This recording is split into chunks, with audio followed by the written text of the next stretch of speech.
कृषि कल्याण कार्यक्रम का शुभारंभ करेंगे।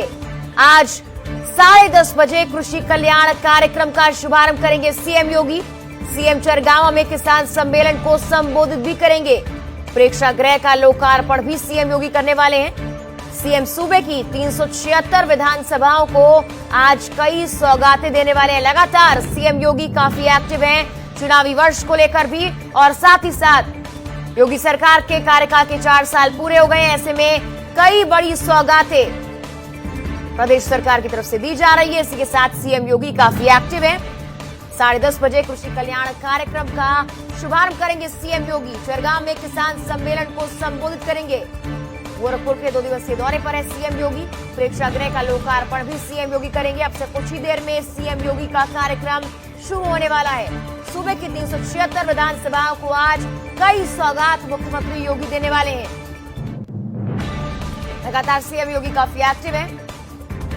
हमारे सहयोगी संदीप खेर जुड़ गए फोन लाइन पर। संदीप, सीएम काफी एक्टिव है और खासकर इसलिए भी क्योंकि 4 साल सरकार के पूरे हो चुके हैं। ऐसे में सीएम योगी की गोरखपुर दौरे का आज दूसरा दिन है। तमाम कार्यक्रम रहने वाले हैं।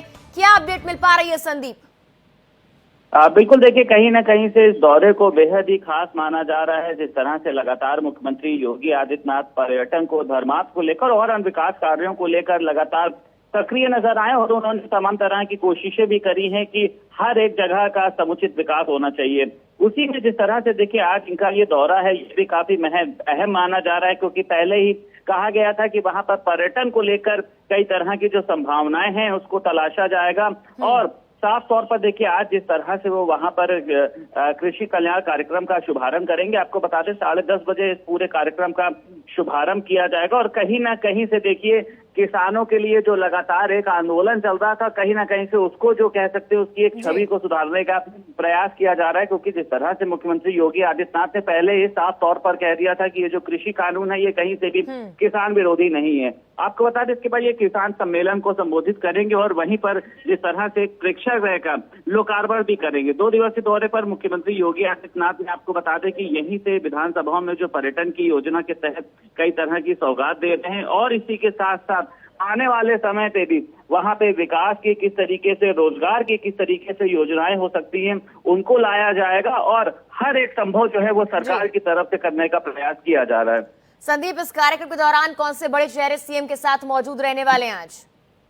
बिल्कुल, देखिए, आपको बता दें जिस तरह से सांसद रवि किशन है वो वहां पर मौजूद रहेंगे, और उसी में कह सकते हैं पर्यटन से जुड़े हुए तमाम ऐसे लोग हैं जो आज वहां पर मुख्यमंत्री योगी आदित्यनाथ के साथ मंच साझा करते हुए नजर आएंगे। क्योंकि साफ तौर पर देखिए देखा जाता रहा है जिस तरह से मुख्यमंत्री योगी आदित्यनाथ लगातार अपने दौरे पर है। अगर इसके पहले हम और भी जगह की बात करते हैं तो साफ तौर पर लगातार सक्रिय नजर आ रहे हैं, लेकिन आज का जो उनका ये दौरा है कहीं ना कहीं से गोरखपुर को लेकर वो इसके पहले भी सक्रिय नजर आ चुके हैं। जहां एक तरफ गोरखपुर में चिड़ियाघर की बात हुई थी, और भी इसके पहले तमाम तरह की योजनाएं लाती रही हैं। लेकिन अब जिस तरह से देखिए कहीं ना कहीं से पंचायत चुनाव भी करीब आ रहे हैं, विधानसभा चुनाव भी करीब आ रहे हैं, और इसी के साथ अभी योगी जी ने अपने 4 साल का कार्यकाल भी पूरा किया है। तो तमाम ऐसी योजनाएं हैं जिन पे मोहर लगना बाकी है, जिनको कह सकते हैं पूरा होना बाकी। उसी के क्रम में ये सारे प्रयास किए जा रहे हैं, और आने वाले समय में देखा जा रहा है कि योगी सरकार के जितने वादे अपने एजेंडे में थे उनको जल्द से जल्द पूरा किया जाएगा। बिल्कुल संदीप, ये कह सकते हैं चुनावी वर्ष है, इसलिए लगातार सीएम योगी और एक्टिव हो गए हैं। जनता के लिए, विकास के लिए और ज्यादा तेजी के साथ काम किया जा रहा है, और इसी कड़ी में 376 विधानसभाओं को आज बड़ी सौगात भी मिलने वाली है। संदीप, बिल्कुल, देखिए जाहिर सी बात है कि मुख्यमंत्री योगी आदित्यनाथ, अगर देखा जाए तो चुनाव का समय जरूर आरंभ हो चुका है, लेकिन जो उनकी रैलियां थी उसमें कहीं पे भी देखा होगा कि कहीं पे भी कोई लापरवाही नहीं हुई है। वो चाहे चुनाव प्रचार करने की बात हो, वो चाहे रैलियों को संबोधित करने की बात हो, वो चाहे कार्यकर्ताओं से मिलने की बात हो, वो चाहे कह सकते हैं जनता दरबार लगाने की बात हो, मुख्यमंत्री योगी आदित्यनाथ लगातार आगे रहे हैं। और जिस तरह से आज वहां पर लगभग 180 करोड़ की लागत से जो पर्यटन की दृष्टि से कहीं ना कहीं से जो कह सकते हैं धार्मिक एवं ऐतिहासिक जो स्थल हैं वहां के, उनका जिस तरह से कह सकते हैं सौंदर्यीकरण किया जा रहा है, उनको जिस तरह से एक बार फिर से कह सकते हैं कि जिंदा करने का प्रयास किया जा रहा है, जो ऐसे ऐतिहासिक स्थल थे जो कहीं ना कहीं से पूर्ववर्ती सरकारों की नजर में नहीं थे, या फिर उन्होंने उस पर ध्यान नहीं दिया, इसको लेकर वो लगातार सक्रिय नजर आ रहे हैं। और साफ तौर पर उनका कहना यह है कि विकास की दृष्टि से कहीं पर भी कोई कमी नहीं रहेगी, और जो हमारे वादे हैं उनको हम जरूर पूरा करेंगे। बिल्कुल, धन्यवाद तमाम जानकारी हम तक पहुंचाने के लिए संदीप।